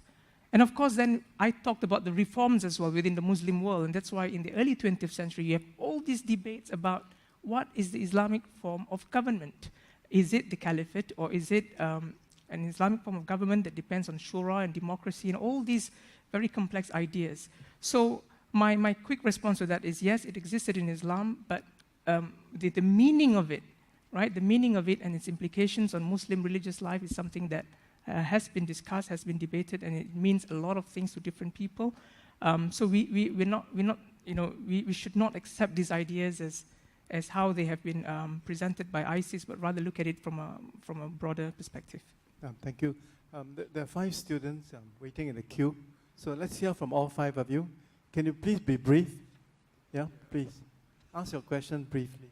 Okay, unfortunately I have 2 questions. I'll try to make them as brief as possible, but it's going to be a bit hard. All right, let's start with the first question. All right, I want to ask, I'm curious about apocalyptic narratives of ISIS because it reminds me of other doomsday cults, such as Shiriko cult of the Tokyo sarin gas attack fame. So in that spirit, I'm going to have 2 parts to this question. Firstly, how does the apocalyptic narrative of ISIS fit in with the ideology of the caliphate? What is the link? And this question is directed to Dr. Muhammad and Dr. Nasir. Second part of the question, is ISIS a doomsday cult with a state, or are the apocalyptic narratives of ISIS merely a rhetorical recruitment tool? This question is directed towards Dr. Muhammad and Dr. Jolene. Right. Finally, my final question will be that of the idea that the battle of ISIS is the battle for the soul of Islam. This is mentioned in the 3rd Democratic Debate by Bernie Sanders. How accurate or problematic is this description? Thank you. I think in order to give everybody a chance, can each of you just ask one question, not three? Yeah, please. The next person, just ask one question. Sorry, I adjust the mic. Good evening. I'm Joelle from Tembusu College. I'm a year 1 student. My question is about international response to ISIS. So we've seen in the past few years, the traditional response is to heighten international condemnation for a global coalition led by the US to have airstrikes within where ISIS is, right? But my question is, given that the US historically is known as the enemy, and what you're doing by responding with a US-led coalition is fueling the anti-Western rhetoric of the ISIS fighters. Is that necessarily the best option, given the fact that in these few years the number of defectors has been growing, and people have been reporting of increased fragmentation within ISIS itself? So necessarily, what's the better response to this? Is defection enough to weaken ISIS from the inside? Thank you. Next, please. Okay, good evening. Okay, my question is short. Do you think that it's actually worthwhile for us Muslims to continuously speak against ISIS? Because, in a sense, it does give them a voice when we do that. So, I'll give a more specific example. Is it worthwhile to use Friday sermons to continuously remind Muslims not to listen to ISIS? Because, those who do not understand the nuances of the situation, like, for example, children or something like that, the first thing they're going to do is they're going to go online, they're going to search it.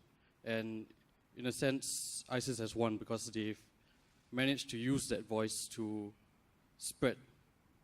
Yep. Thank you. Yep, thank you. Next, please.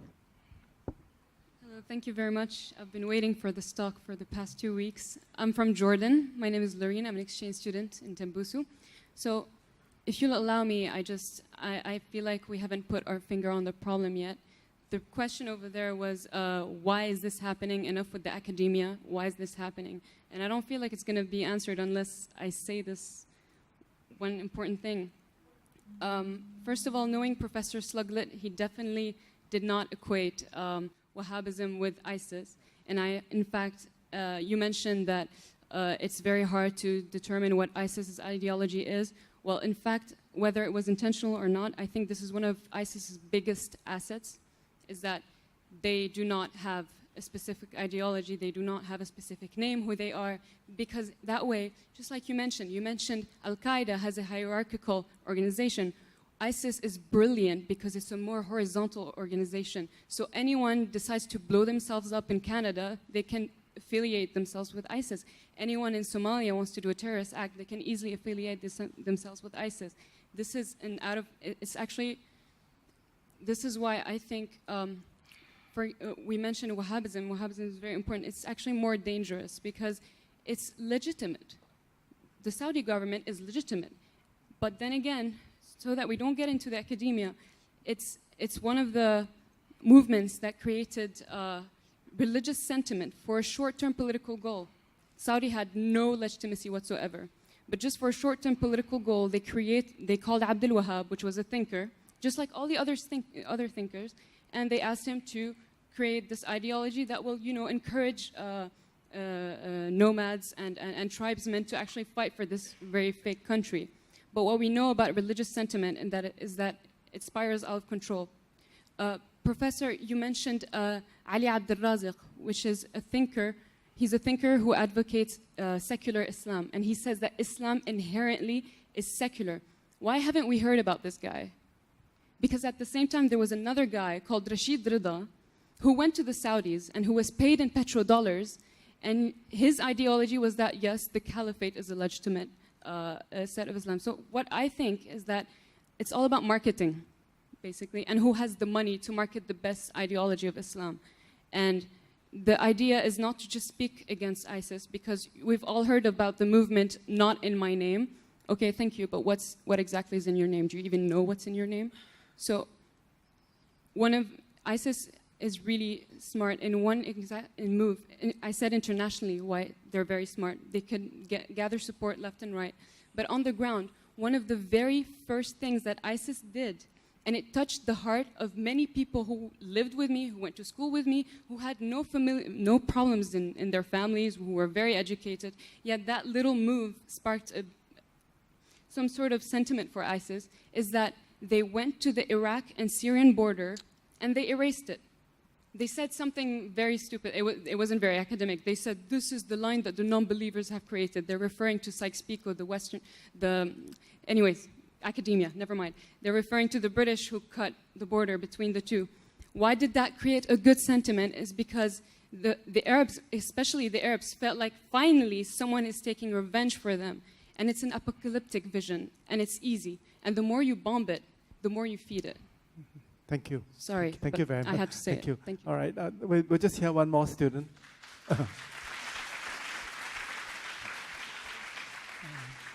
Your turn. Yeah, Hi. my last question is, I'm just quite curious as to know, maybe the previous people have already said it before, but I didn't really pick out the points that I wanted to know. The question is, are we really painting ISIS in a truly unbiased light? Because of all the media that's going on, of everything that's happening, are we really understanding the people, and are we really responding in the way that we can show understanding of them? Because I read a few articles online as well about how women were treated in ISIS as well. And women who were martyrs were actually well taken care of according to some sources that I read. And they are well taken care of, and they were treated like sisters in the ISIS family. And also, a documentary that I watched also highlighted that there were some Christians who were still staying in ISIS. They're allowed to live, just that they have to pay a high tax. So at the cost of their lives, they pay monetary means. So contrary to what a lot of media is going on about ISIS killing Christians and other religions, making sure that this and that bad thing goes on. So are we really truly painting ISIS in a light that we can understand the people and their mindsets? All right, thank you. Thank Thanks. you. It's almost 9 o'clock, so what I'm going to do is go around the table, ask each of you to answer any of the questions you've heard, and then could you also sum up your takeaway in 1 minute? What is the message you want the student to take away from you this evening? So I'll go in reverse order. I'll start with you first, Mohamed Ali, then Jolene and Nazirudin. Okay, you go first. Yeah, very challenging to sum up and to respond to this question in 1 minute, but I'll try my best. Yes, many fighters, Muslim youth, they are indoctrinated. They are being swayed into the belief that what is happening in Syria is the conflict in Syria is the end of times, right? And this is again a misuse of religious texts and prophetic tradition. For example, they quoted the hadith that mentioned about the black banners. For example, the hadith on the carriers of the black banners. You can see the black banners that are being currently used not only by ISIS, but by Al-Qaeda, right? And because they quote hadith that is, in terms of the authenticity is questionable. If you see the black banners coming from Khurasan, go to them immediately. But there is also a saying from Caliph Ali that if you see a black banner coming from Sham, you have to stay put because it is a fitna. You have to stay away from the black banners, right? So, do we need to speak against ISIS? I think yes, we need to continue to speak against ISIS. Continuing to speak against ISIS will not give legitimacy to ISIS. ISIS has been hijacking Islam and the teachings of Islam. We need to defend this. To really continue to speak against ISIS in Singapore. And if I can sum up that, I've mentioned earlier in the last part of my presentation that it is important for the young people like all of you to take a role in speaking against ISIS. And especially, that the battlefield that we are now is in the media and cyberspace. And I believe that all of you have the capacity and the capabilities to deal with the internet and media. So you can use, you have to be innovative. We can work together as one community to fight ISIS and also to prevent the youth radicalization from ISIS online propaganda? Thank you. Thank you. Jolene, please. Okay, I think I'll sum at the same time. I'll try and answer some of the questions along the way. I think the global threat of ISIS with its regional implications has also meant that in the aftermath of July 2014, when Baghdadi announced ISIS as the caliphate, we saw subsequently with the regional governorates more than 65 attacks in more than 20 countries in approximate numbers. Certainly the tool for recruitment in terms of the doomsday narrative adds to it because it sort of speeds up the time frame within which many of the newer recruits and youth who are lured by the ideology feel that they're now on a time crunch, right, in the necessity to join with ISIS. But with that, I suppose in summation, one of the interesting parts that often enough, when I personally sometimes engage with policymakers, is the notion that when we try and deal with ISIS, often enough we try to think of the larger strategic goals of ISIS, but at the same time, often enough what we end up developing is a multiplicity of plans, multiplicity of strategies. Not all these plans or strategies are effective, but certainly trying to identify key aspects. The alchemy of strategy is to be strategic at the end of the day, to maximize the voice of the moderates, which tend to be very silent, to understand that at the end of the day, a counter-narrative strategy targeted against ISIS needs to also take into consideration other groups that are prevalent within the region, including Jabhat al-Nusra, which is the Al-Qaeda affiliate group there with the Islamic State. So while we are worried about foreign fighter returnees, it's not just ISIS foreign fighter returnees that we're talking about. We're talking about foreign fighter returnees from ISIS and Jabhat al-Nusra returning back to Southeast Asia or around the world. So I think it's to think about it in a long-term strategic response, where the challenge would be with, in the past, where you saw a lot of what we call digital migrants, right? So where you saw groups and individuals of organizations before coalesce together, but they were very much digital migrants. But in a generation of fighters who are digital natives, the tactile use and the very clever marketing use of the internet, as well as the social media platforms, have escalated their cause and made certainly more rapid their radicalization and ultimately mobilization into action. Thank you.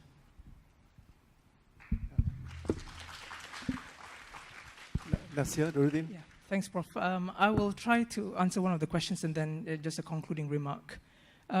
This suggestion that you don't give ISIS publicity, deny them the publicity, and I think I've also heard that people saying that the media shouldn't cover them too much, so they don't get the attention that they want, and therefore you might defeat them. But I think if you do not talk about them, somebody else will, especially in social media. They will get other sources. So I think the balance has to be to talk about them in ways that are constructive, i.e. constructive to the community, rather than give them other sources which may actually even misrepresent what Islam and Islamic teachings are. So it's important occasionally, I agree with you, occasionally to talk about them in Friday sermons, but of course not all the time, and we don't do that all the time. So when ISIS comes out with some kind of propaganda, then we will try to sort of rebut that when we think it's necessary. Now, my concluding remark is that I speak of ISIS this evening not only as a representative of the Islamic Council, but I speak of ISIS as a Muslim. When ISIS came out in 2014, I was still in my final year of my doctoral program. I was deeply troubled to the core. And there is a very easy response. The easy response is to say that ISIS and people who follow them are not Muslims. Their Islam is illegitimate, and I've got nothing to do with them. So it's not my problem, I don't care. Why should I apologize on their behalf? But I don't think this is helpful at all. I'm not saying that Muslims should own the problem, because the problem is a lot greater than just religion. And ISIS has a lot to do with the geopolitical mess that's taking place in the Middle East. But I think we must present And this is our challenge for Muslims. I think we must present a progressive form of Islam, a version of Islam. And we must bring up the names of scholars that the lady mentioned, Ali Abdul Raziq, and many like them. And we cannot be afraid in doing that. Because ISIS feeds on fear. So we must have the audacity and courage to present Islam that is progressive. And I think we are in this together. By that I mean that when Muslims try to project that image of Islam, which reconciles itself with modernity and modern life, the non-Muslims giving the support that this is the kind of Islam that we want. This is the kind of Islam that will help the world develop, and not the kind of Islam that projected by ISIS. Then if we play our part, then I think we might be able to turn the tide against ISIS. Thank you.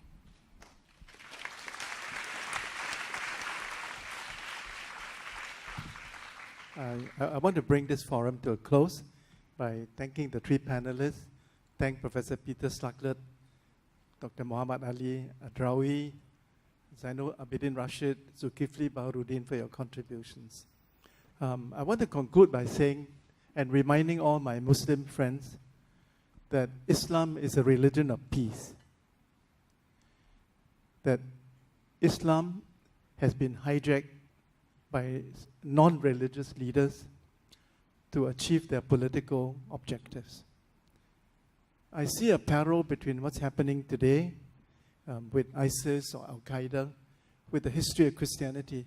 If you look at the history of Christianity, in the past, Christianity has been hijacked by secular kings and queens to fight wars in the name of God, in the name of their version of Christianity.